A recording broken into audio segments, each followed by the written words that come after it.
Do they want a short person or any kind of person?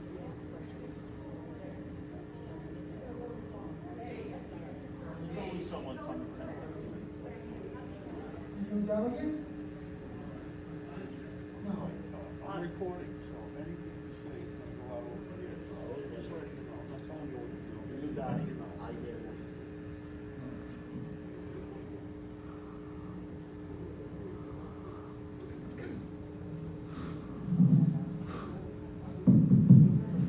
I think we have a quorum. We're checking now.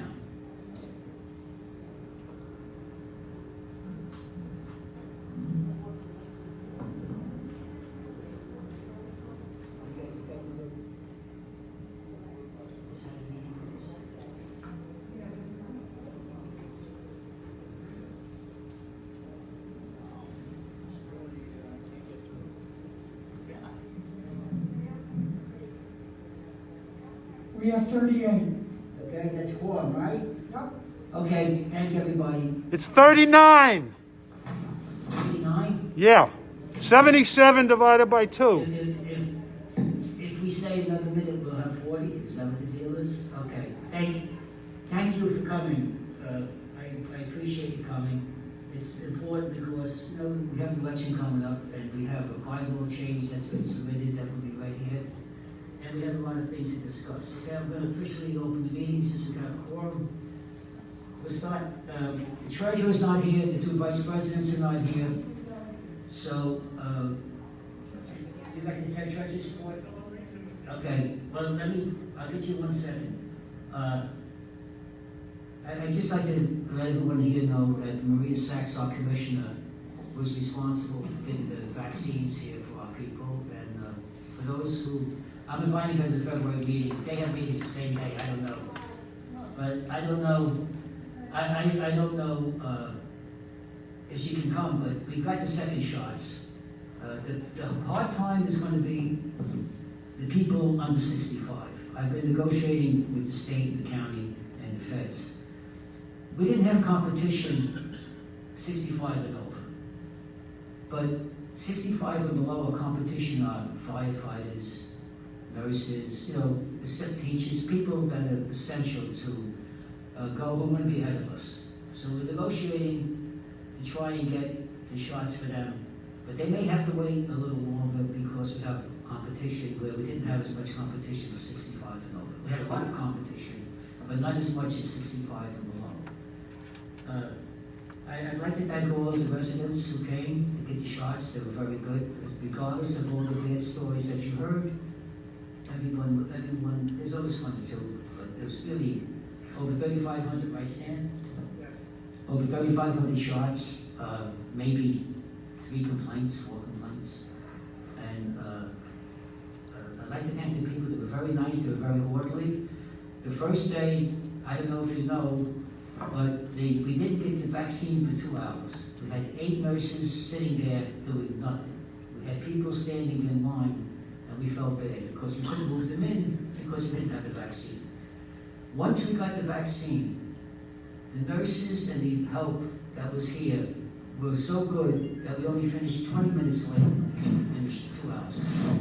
And that's because they were good at what they did. We're looking forward, we hope they come back for the shots, the second shots. We have the vaccine, if there's rumors going around, we don't have the vaccine for the second shots. We have the vaccine for the second shots. Please don't lose that little white piece of paper. I don't want, if you lose it, it's not the end of the world, we'll find out. You know, trust me, I'm not going to let anybody say, oh, I lost it, I'm not going to get the shot. We'll find out when you came, but please bring it in. And I'd like to thank Stanley, who was here, and Judy Milligan, every day for 8 days, and we didn't watch one football game over the weekend. We were here from 10 o'clock in the morning till about 7 o'clock at night. You know those little things in the corner with the times and the dates where it was written there?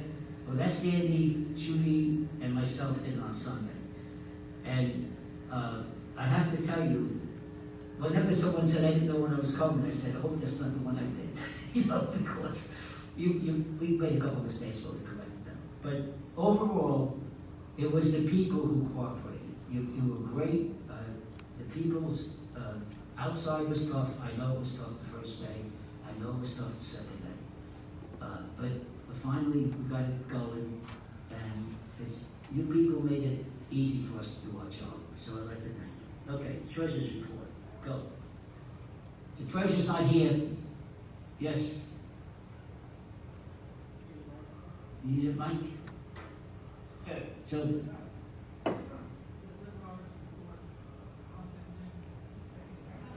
Yeah, you get a mic. We're not trying to hide anything, he just needs a mic. Roz. Unending balances, the checking account, $18,872. The CD, $52,020. Compared last month, $18,580 and $52,020.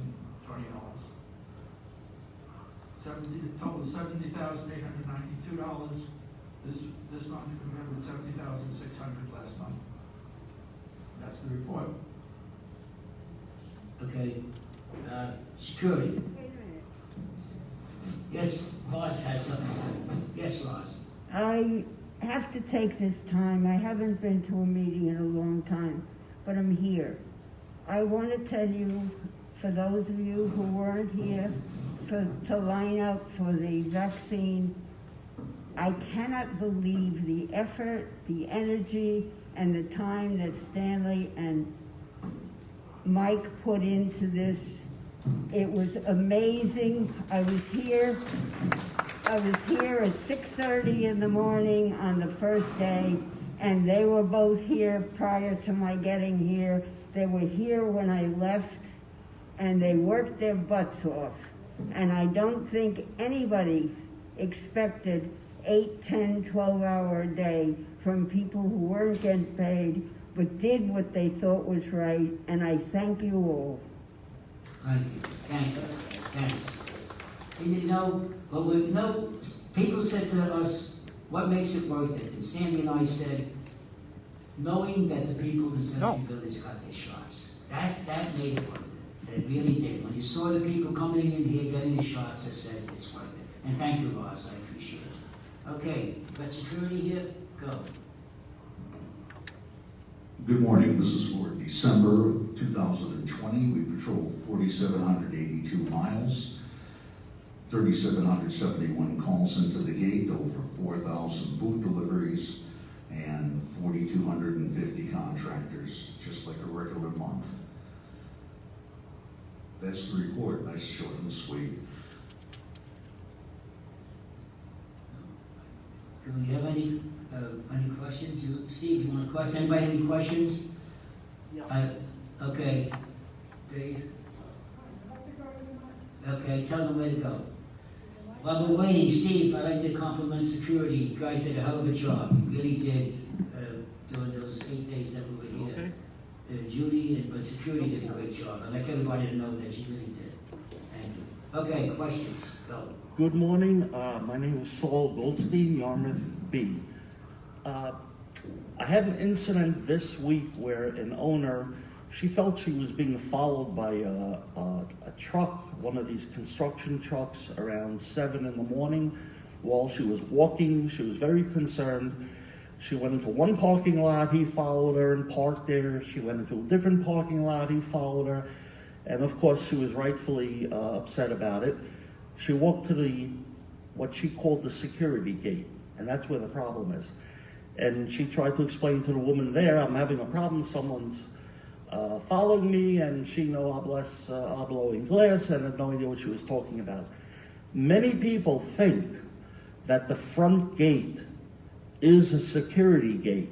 The word security is being thrown around a lot, and that could cause a lot of problems in thinking, oh, I got a problem, someone fell off their bike, hurry up, go to the front gate, the security gate, and let them call, whatever.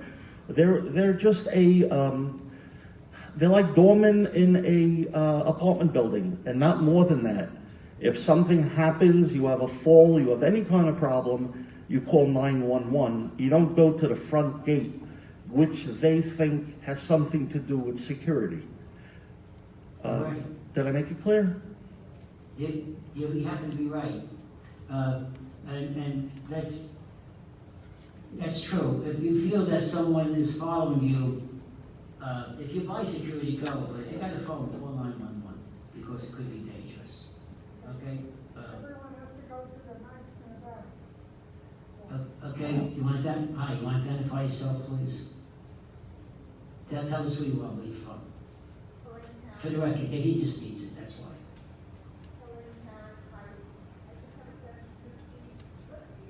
Louder, microphone. Speak into the mic, get close. Okay. What's the official policy, what do we do when we have cars in our parking lots with expired registrations? They don't appear to be abandoned. Security deals with cars that are parked in your space that aren't your cars. That's what we deal with. Anybody in a guest space, anything that's expired, that's an issue for motor vehicles for the sheriff's department.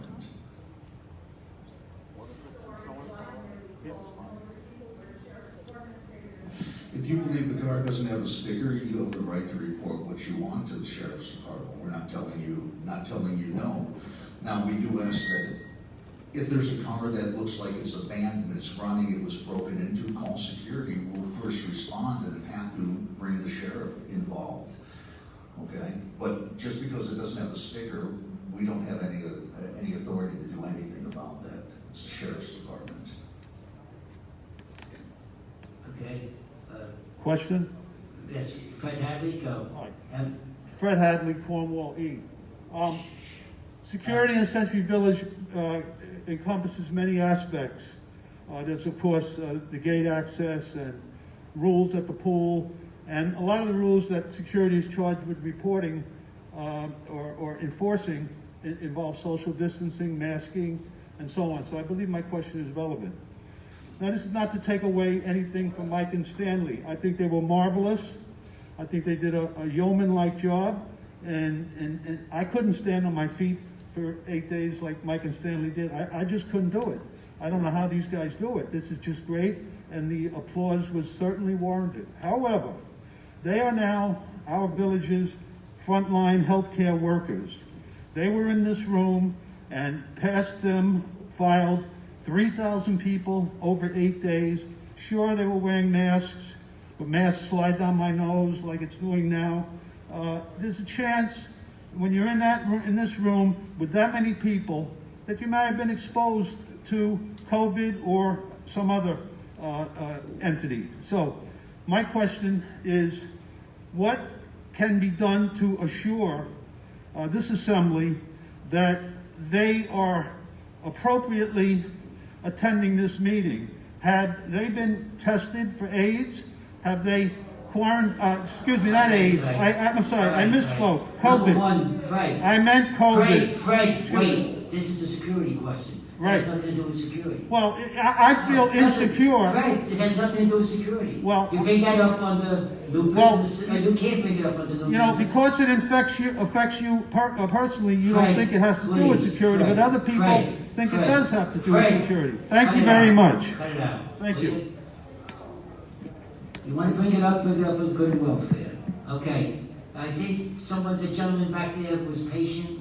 Would you tell us who you are, please? Only because I say this, not because I want to know who you are, it's because the secretary keeps bugging me. I don't know who's talking at the meetings. Please tell them to identify themselves. So that's what I'm doing.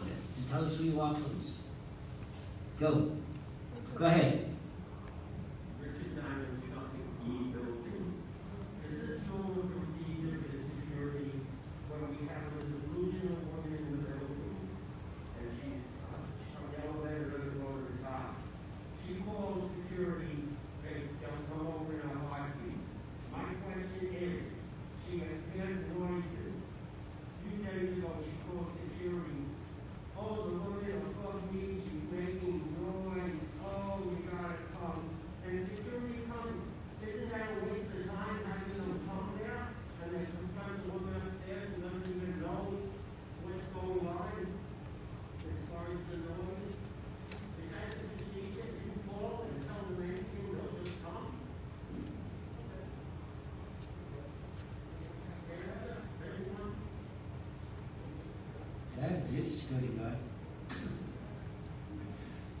Richard, we know this is a issue that is personal to you. Security will respond to reports of noise. The police have been involved with that building, with that residence. Security knows about that. And I suggest that if it's continuing to be a problem, that you need to bring it up as a president, as a board member to your management company to deal with it further. Police have already been involved. It's a police matter now. This is not personal with me. I'm not the person. I have neighbors that are constantly complaining to me. Every time she makes up a story and calls security, they come. It has nothing to do with the police. She accused someone. When somebody calls security, we come. We don't decide is the story fake or not. If it gets to the level that I know that somebody's fibbing time after time, we get the police involved and we'll talk to the person. Okay, you have any, you have a, something else? Yes, ma'am, who are you, please?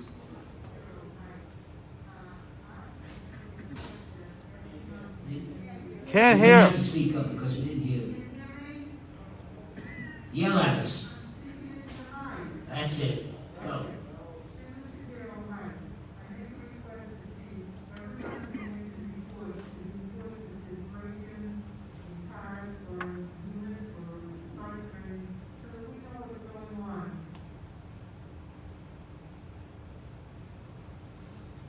I prepare the report and I will present it to Stanley, who will give it to the president in more detail. This month I haven't been able to complete the report due to being 10 days with the COVID, but that report is coming. It's available online. Every single crime that happens in the village under PBSO. Tell them how to get it. You go to the website pbso.org to the front page. It's called crime mapping. You put in an address. Usually it's best to put something in the middle of the village, like you can use Exeter B and give a 1 mile radius, and it will show all the crimes that have happened up for the last 6 months. And it gives police report numbers, so if you want to follow up after 60 days, you can actually look at police reports. I check it every single morning to see. We have great relations with the cops here, and if something happens, they come knocking my door and let me know what's going on. We let them know as well.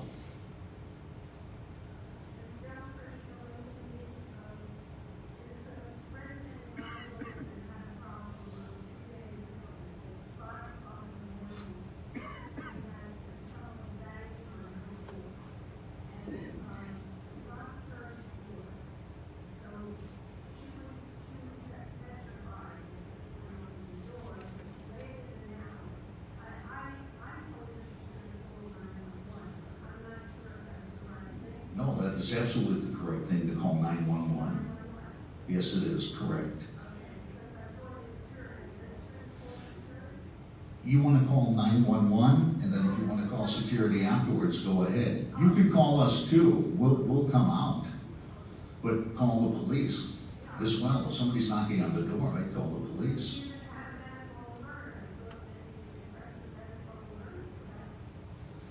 If she calls medical alert, then that's a whole different system outside of us.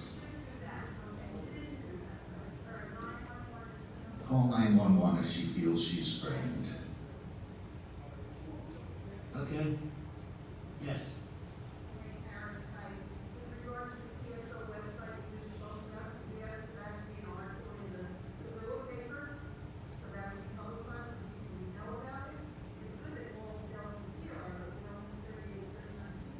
We could do that.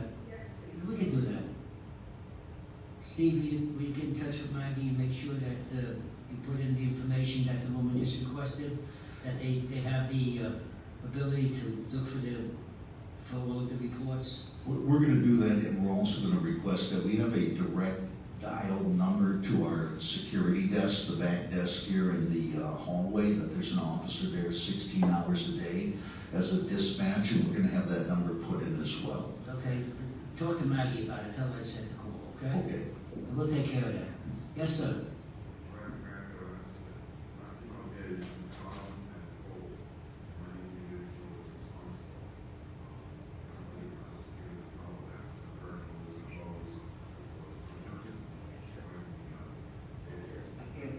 Take the mic.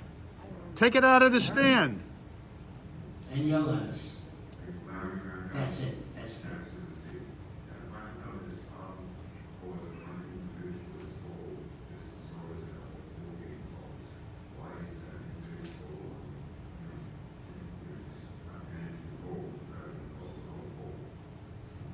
All calls to close the pool are made through the administrator. Security's not making that decision on their own. If there's an individual who doesn't want to comply, all we can do is report it to the administrator, then we receive word back what to do next. What you should do is, at the front desk, make a suggestion that when they, instead of closing the whole pool, just the people that are responsible, it'll come before the M&O committee who represents you with us, and I'm sure that we'll be more than happy to take it up with them. And maybe there is a reason why they closed the whole pool. We'll find out and get an answer for you, okay? Just go to the front desk late after the meeting and see Sherry. She'll tell you what to put fill out, and then they'll present it to the M&O committee. Stanley's the chairman. He'll present it to us. We'll present it to the to Judy Milligan and see why they do this, okay? There may be a reason. I don't know what the reason is, but we'll find out why they do it, and if we're not happy with it, maybe we'll change it, okay? You're welcome. Anybody else for security? Steve, you guys did a hell of a job with helping us out when we got the vaccines. I'd like to compliment you. And if there's a woman sitting here, generally, stand up. Stand up. She is Steve's boss, and she was here every day, 12 hours a day with us, and I'd like to thank her publicly. You and Judy deserve a lot. Thank you. Okay, community affairs, Stan, and then M&O. Wait, for what? You have a question? There's the mic back there.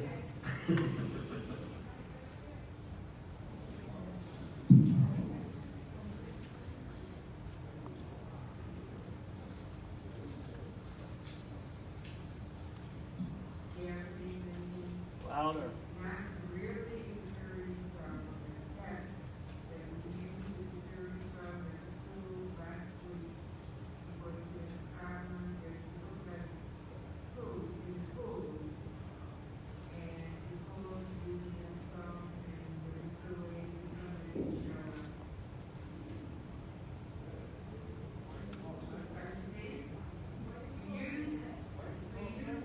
Let Steve answer. Let Steve answer, please. So what you're saying is you use the black phone to call security?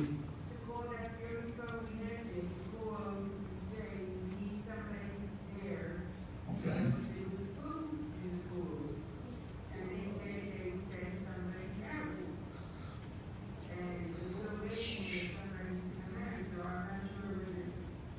No, this is the right place to ask. After the meeting, can you tell me, we can talk about the date and the time, and I can find out and check into the incident, okay?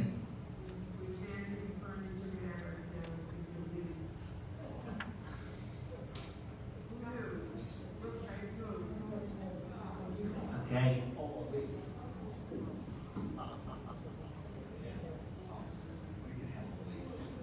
Okay, Steve. Does anybody else have anything for security? Okay, thank you, Steve. Stanley, you want to go with community affairs and M&O, please? Okay, good morning, everyone. Roz, thank you for your kind words.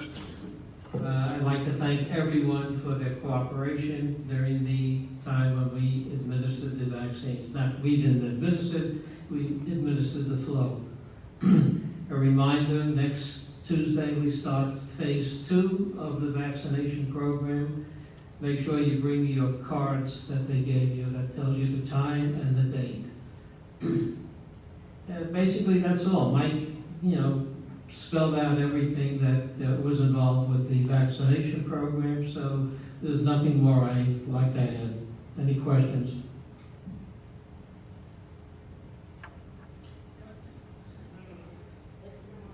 You have to go to the mic.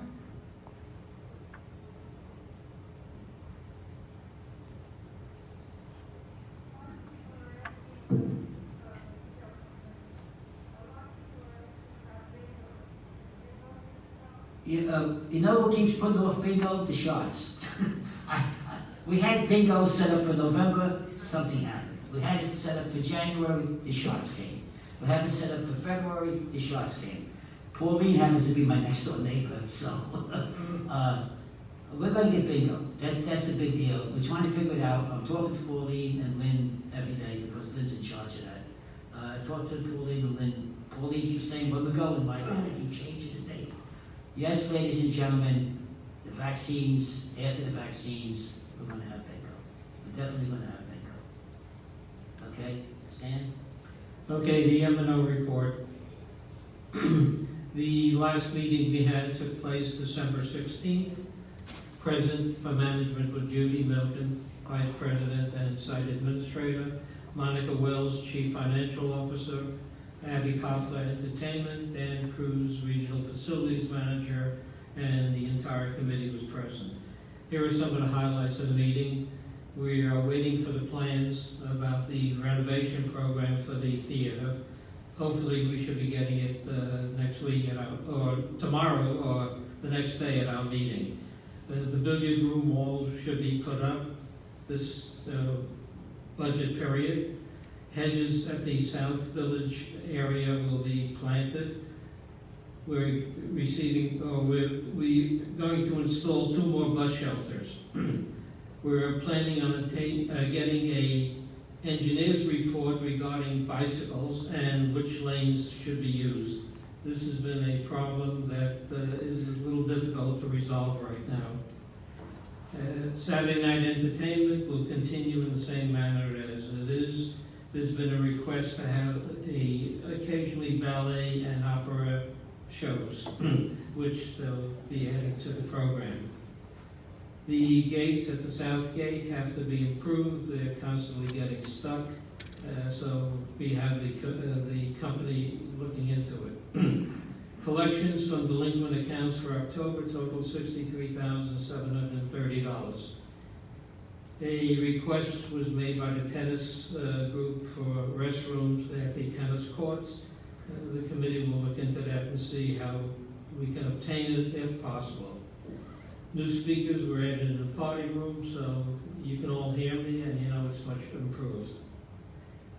The service replacing the Palm Transportation 91 system has gone into effect and so far seems to be working pretty good.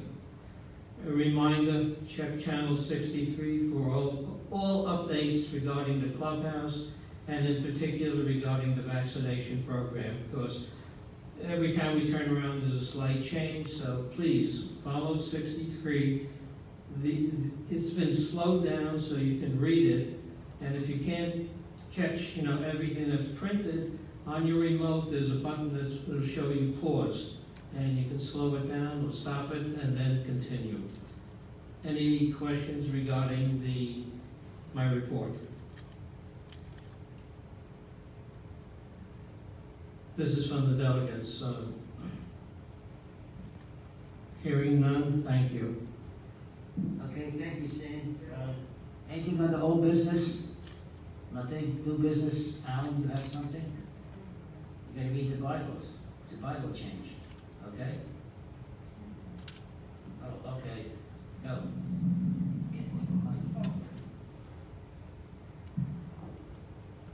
The minutes of the previous delegates meeting were printed in the Cobrua report. Did anybody notice any corrections, omissions, or have any additions? If not, are there any objections to approving those minutes as printed in the Cobrua report? Okay, so those minutes are accepted. Amendment to the bylaws was proposed at the executive board meeting, and it has to be read twice at 2 delegates meetings. So this will be the first reading of the proposed amendment.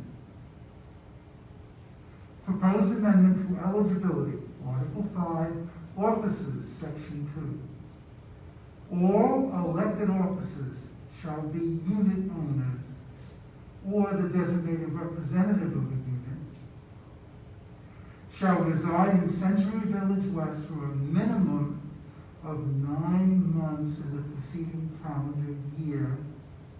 And that part, the intention is to amend it to 4 months in the preceding calendar year instead of 9. And shall have served for at least 1 year as a delegate or as a director of his or her member condominium association. No unit shall be permitted to have more than 1 unit owner or designated representative elected as an officer. No unit owner may be elected for more than 1 office. All of that is the same, except 9 months is proposed to be reduced to 4 months of the year residing in the village. We will read this amendment again at the next delegates meeting and then vote on it after a brief discussion of its value. What about the election? Okay, I'll give you a little background on that bylaw. It was submitted by former President Al Weinstein, and somehow it got lost through the change of administrations. And so I submitted it on behalf of Al. He wanted to submit it. I told him I would submit it on his behalf. Okay, you want to talk about the election a little bit? Al, you're in charge. You know, just, yeah, okay, you got it, Mike. Just a reminder that we are going to have an election and we may have candidates, so he'll give you a little bit of talk about it. Go ahead. Go. In the absence of an election committee at this point, this is an official notice about an election in March. There will be an election March 9th to fill 3 open positions on the M&O committee. Anyone planning to run can be nominated from the floor at the February 9th delegates meeting. If a candidate wants to put a statement in the paper, your deadline is February 10th. Your statement must be emailed to the Cobrua office, either in the body of an email or an attached Word document, under 300 words. PDFs, all caps, handwritten, or scans will not be accepted. No exceptions. If there is a question on format, call Maggie at the Cobrua office. You may also make a statement from the floor on election day before ballots are cast. Election slate. The following people have filed their intent to run for M&O committee: Dave Fisher, Dave Merzon, Lynn Roberts, Stanley Siegel.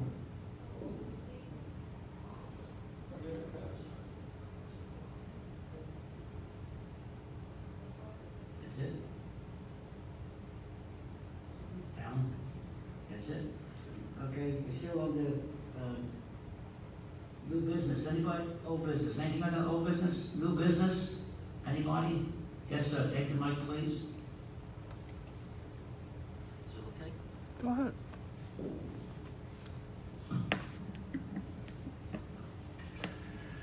Hi, Saul Goldstein, Director of Yarmouth B. The Cobrua Reporter is a great magazine. I read it religiously, even though, not because I'm a director of a building, but there's a lot of interesting articles in there. Here's the problem. In a previous life, I worked at a newspaper stand. And when they threw the newspapers off the truck onto the sidewalk, they were tied up in a cord. When we got to the newspaper stand, either we cut it with a blade cutter or a scissor, or it was the type of a string that you could just separate it and it easily opens.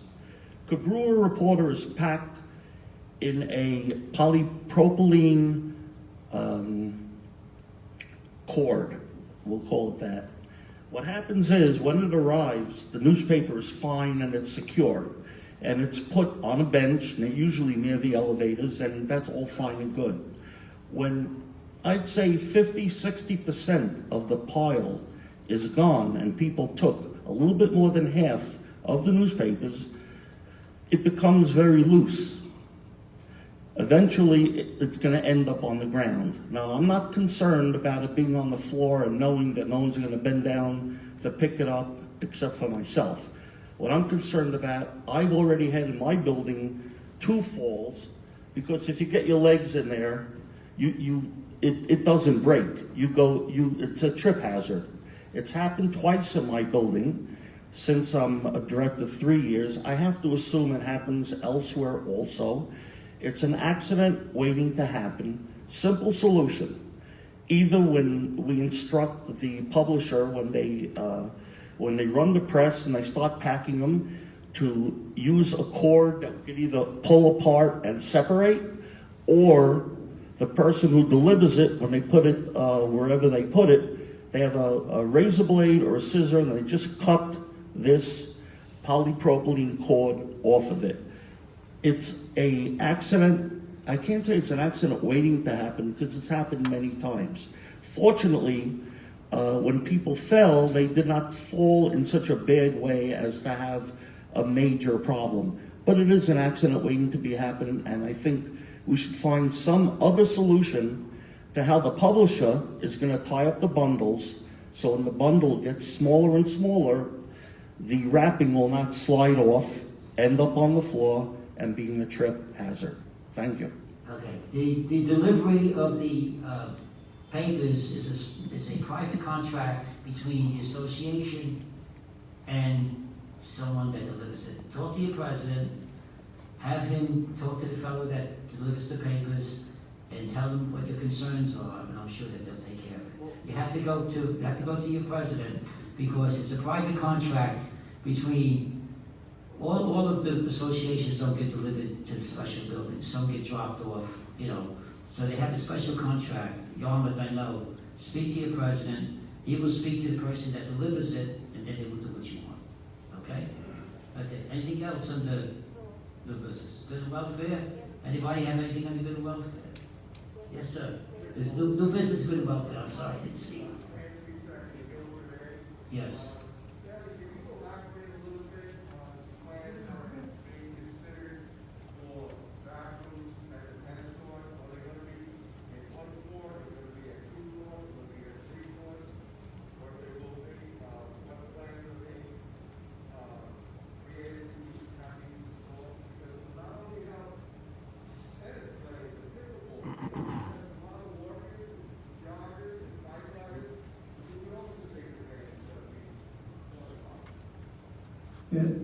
For the walkers, as they go past the pool, there's restrooms available. This came to our attention the last week or so, and it's something we will discuss for the new budget year. Exactly what we're going to do or how we're going to do it, we haven't even decided. So it's coming up for discussion, and hopefully we can work out something that'll be good for everyone, including the walkers. Yes, sir.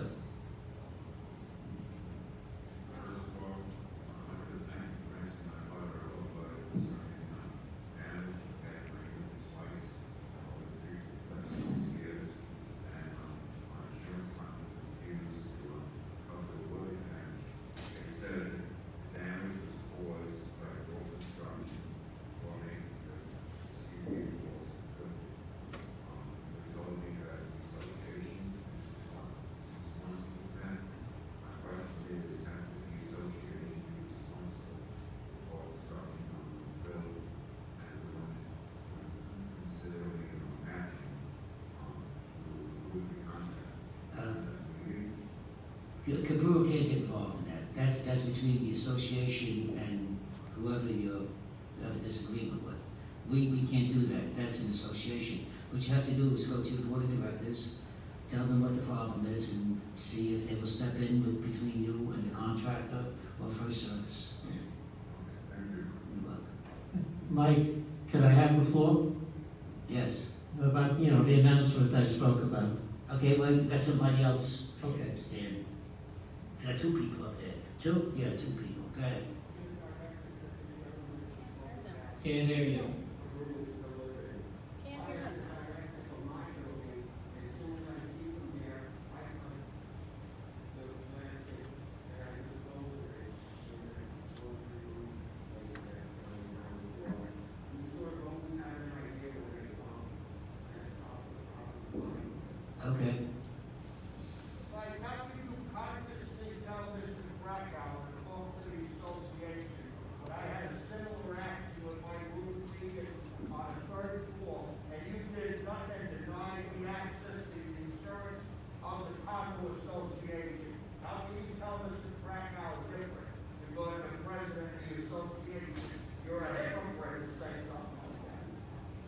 why don't you bring it up where it belongs, at association meeting? Bring it up at association meeting. That was a very complex situation that had similarity to my situation. Yes. Okay, and you discounted it and didn't even report. Why don't you bring it up where it really counts and you get the real answer? Obviously, it's not happening because I don't discuss Cornwall meetings, but I will tell you, it's all your fault and you know it, and you want me to pay for it. You want me to pay for it, and I am not paying for you. I am not paying, let me tell you something. You want me to use Cornwall money to pay for your mistake, and I am not doing it. You don't have insurance, that's your problem, not mine. That's your problem, not mine. Take out insurance policy and pay. Oh, got it. I hope you get your presidential pardon today. Yeah, right. You'll see. Got it. Let me know when you take out insurance so that you could protect the renter that's there by yourself. Yes, sir. Gary Kazin, Newcastle A. You have to speak a little louder, please. Gary Kazin, Newcastle A. Do we Yes. have any statistics on the incidence of COVID within Century Village? What is that? I'm sorry, I didn't hear you. Do we have any statistics on the incidence of COVID infections within Century Village? Yes, did you? How many COVID cases? How many what? COVID cases. All right, so that one person at a time. How many what? I have no idea.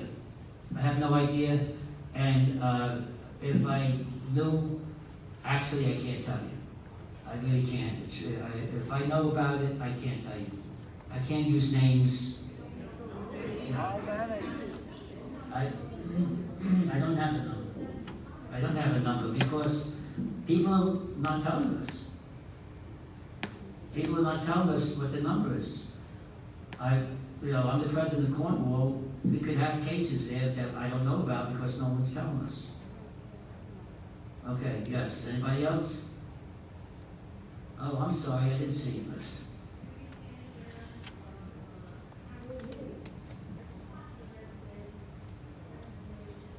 Can't hear you, Judy. Put it right here. Yes.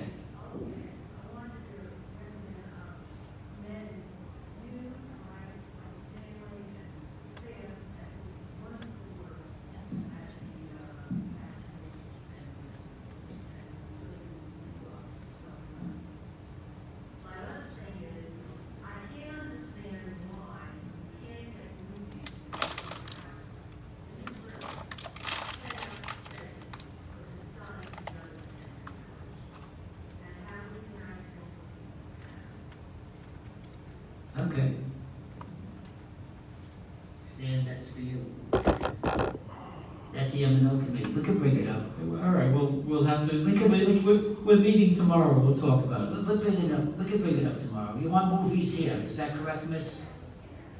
Okay. All right. We can bring it up. We'll ask Judy if it's possible. Anything else? Can I? Yes. Can I?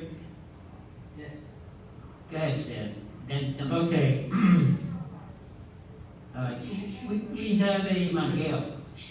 Go, Stan. We had a potential controversy this morning. As you know, Donnie Cake came down from Canada. There was an incident in his development where someone had COVID. We don't know exactly how it cleared up or wasn't cleared up. And he had to wait out a 7-day period, which, give or take, he didn't meet the thing. So he asked me, well, knowing Donnie, you don't have short conversations. And he's been on the telephone with me for the last couple of days. And he asked me, well, let's put it this way. I mediated the problem with him. I asked him not to cause any problems. Do not come to the meeting because what's going to happen, we may have to cancel the meeting. So on his behalf, in speaking with him, he agreed with my philosophy of not coming to the meeting, and I want to thank him for that. Also, he wanted me to mention, which he was going to at Good and Welfare, that when we had the installation of the new Comcast contract and the equipment, he was out there 6 days a week with the people doing the installing, and he wanted everyone to know of what he did. His wife, Heather, was tickled pink that he was out of the house, and I will attest to the fact that Donnie was out there every day working with the installers, directing them if they had any questions. So I fulfilled my obligation to Donnie. Thank you. I appreciate him not coming to the meeting too. I really do. Okay, anything else? Good welfare? Yes, Fred. Fred Hadley, Cornwall E. With regard to Newcastle President Donnie Cape, I got a different story from Donnie. Donnie says that he got a letter from Maggie, directed by President Michael Mangelli, that he allegedly had a contact, I think it was last Wednesday, a week ago, in one of the units in his association, that he was responding to a leak.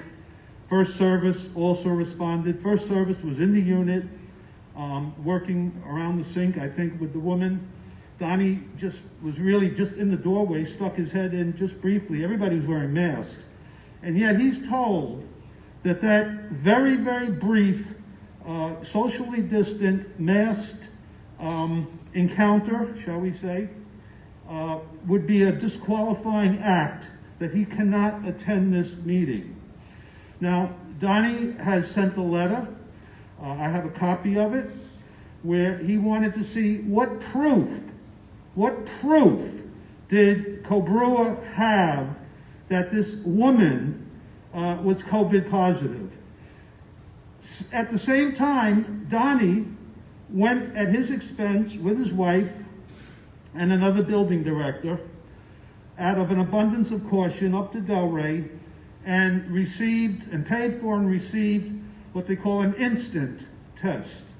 And all three of them got their results, and they were negative. Now, Donnie presented a medical document signed by the doctor that administered the test, that he was tested negative. No one has given Donnie any document stating that the woman in whose apartment he briefly visited was tested positive. I asked President Lee Mangelli, what is your basis for excluding him? If you can just make a rumor that we saw you walk by Mrs. So-and-so and she's positive, now you can't come to our meetings, that's very discriminatory, unless it can be documented. And documentation does not mean, well, First Service told us. So I said, Michael, First Service is a company. Companies don't talk. Who at First Service told you? I'm not going to tell you, Fred. I said, okay, what are they basing it on? Well, I think they heard something from the daughter. I said, that's not a medical note. Maybe the daughter has some ulterior motive where she wants to accuse her. I'm bringing this to a conclusion. Fred is telling us hearsay evidence, so let's listen to it. Yeah, and so is the fact that he encountered somebody with COVID until you produce a medical document that the woman in Newcastle was COVID positive. This is a very scurrilous attack on Donnie Cape's reputation. He is now wearing a scarlet letter that you have put on him without any legal proof. You have not proved that he had an encounter. And I want to protest. His 2 minutes are up. Excuse me. It's okay. I'm talking on point. It's okay. I'm talking on point. Donnie agreed to defuse the situation by asking me to make the statement. Dan, it's okay. It's not okay, because if you can do it... Talk. Excuse me. May I have the floor, Michael? I could stop you when I want. It's not okay. If Donnie wants to waive his rights, that's up to Donnie. Okay, now... But I don't waive my rights. Now you went too far. Yeah, why did I go too far? You can't speak for Donnie Capes. I'm not speaking for him. He is speaking for him. Stanley Siegel is speaking for him. Because you told him to speak for him. Well, he didn't tell you to speak. How do we know that? Stanley Siegel says a lot of things that aren't true. You're out of order. That's it. That's it. You made your point. That's it. I resent your implication. All right. I resent your excluding okay. a unit owner from a meeting without medical proof Okay, of a contact. Okay, that's It's your not opinion. okay, Michael. It's not okay. That's your opinion. That's your opinion. Your opinion is that it's not okay. Okay. All right. Anybody else? Okay. Thank you very much for coming. I appreciate it. Yes. Go to the mic.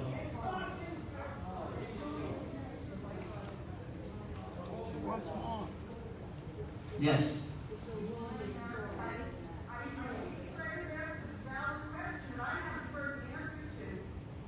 People were exposed to 3,500 people here. You, Mike, you, Stanley, Right. appreciate your effort. What kind of coverage do we have? What kind of protection?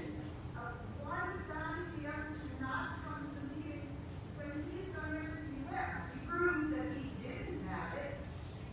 Why are you all saying to Fred you want to be Fred? It's a valid question, and I don't hear an answer. I'm not giving you an answer. That's why you're not getting an answer. I'm not giving you an answer because I will answer those questions when I have to answer. This is between Donnie Capes and me, not you and not Fred. But Mike, I'm asking you, if Yes. I walk into an apartment in my building, Right? and somebody says, you know. I'm not going to comment on stuff that didn't happen, okay? This is not, I'm telling you, I am not going to comment on something that may happen, that didn't happen. And I'm not commenting on Donnie Capes and me, okay? That's it. I am told Fred that in a conversation yesterday. He wanted to know everything, and I said to him, when the time comes, I will tell you. Till then, I'm not telling you. Then I That's it. appeal to you to delegate. That's it. You know what? That's it. That's it. You understand what that's it I means? hear what you're saying, Mike, but I really. Okay, that's it. That means you're not talking anymore. Okay? The delegates can't talk. You talked. I told you that I'm not going to answer you. That's it. That's the end of the conversation. If I'm not going to answer you, that ends the conversation. And there's a reason why I'm not answering you. Trust me. Thank you. If you can't give us answers, you should resign. If Donnie can, thank you, Fred. Fred, let me ask you a question. Fred, If let you me ask can't you a give us question. answers, No, then you no, should no, resign. Let me ask you You're one question. elected to Fred, answer questions at this meeting, Let Michael. me ask you one question. Let me ask you one question, and the woman here. Fred, wait a minute. Did you go shopping yesterday? Not yesterday. When did you go shopping? Last week. How many people were in the store? And how many people were in the store? I don't count. 20. Okay. Did you check to see if anyone had the virus? No, you can't do Because that. if you were there and one of them had the virus and you're here, we have to close the clubhouse. Okay, thanks. But you Yes. don't prove it. All you're doing Fred, is Fred, spreading sit a down, malicious sit down, rumor. Fred. Michael, you're Sit down, wrong, Fred, sit and down, you will sit be down. legally Sit- liable for Fred, damages. Sit down. Yes. Policy question, so this is the assertion of discussing something before. You have to tell us who you are, please. My name is Cheryl Campbell, I'm from Pike. Okay. My question is a policy question, which hopefully we can discuss, which is what constitutes proof of positive COVID contact? But what? Contact with a COVID positive person. Now, I'm discussing policy, nothing rhetorical, nothing pretend, nothing futuristic. What, for the purpose of this discussion, because we need to lay requirements in this discussion, what constitutes proof of contact with a COVID positive person? That is my question, the policy. So you trying to say, how do I know that Donnie? I'm not talking about this case at all, I'm talking about the future meetings so that public concern can be alleviated. Each case is different. Each case, Cheryl, each case is different. No, actually, we have a consistent. Cheryl, each case is different, Cheryl. Each case is different. Each case, I keep saying it, nobody wants to listen to me. Each case is different. You're asking me what will constitute me being or you being close to someone who has the virus. Is that correct? Each case is different.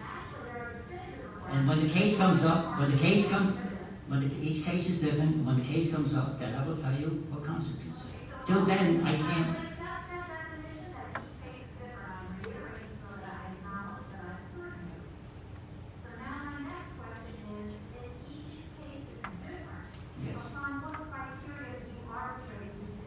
Each case is different. When it comes, then I will tell you. I can't tell you enough, and you keep insisting. Each case is different. When the case comes up, then we will discuss it. I don't believe in hypothetical, I don't say, gee, there's going to be a car accident today. Suppose someone went through a stop sign. I don't know. Tomorrow, it might be someone went through a red light. When the case comes up, we will discuss it, okay?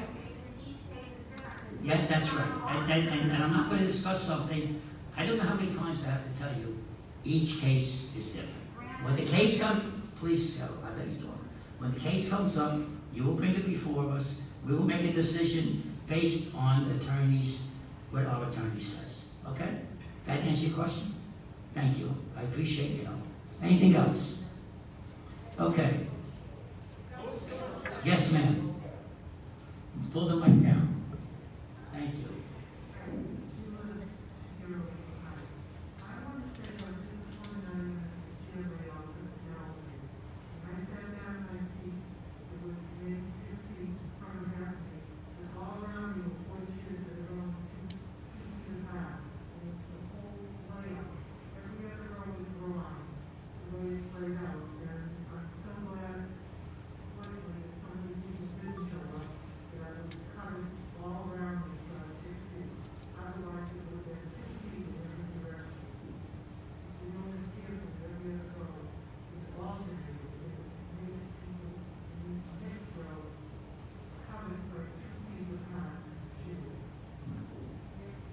Okay. Anything else? Okay, again, a motion to adjourn? Second? Okay, all in favor? Thank you.